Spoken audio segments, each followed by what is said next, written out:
Hello friends, welcome to my channel. In today's video I'm going to show the network settings in Samsung Keypad mobile. So let's get started. Let me say one more thing.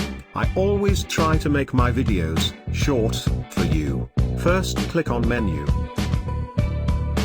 Now click on settings.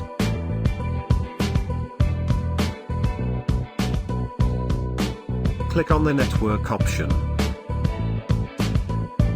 Now click on manual.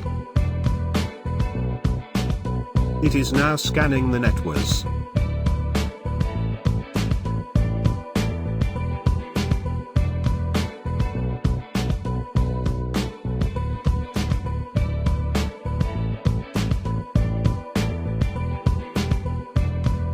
You can choose any one of this.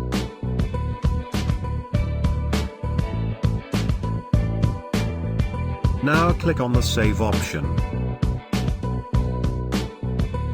Done. Thanks for watching. If you like the video, please like it. If you are new, then subscribe to my channel.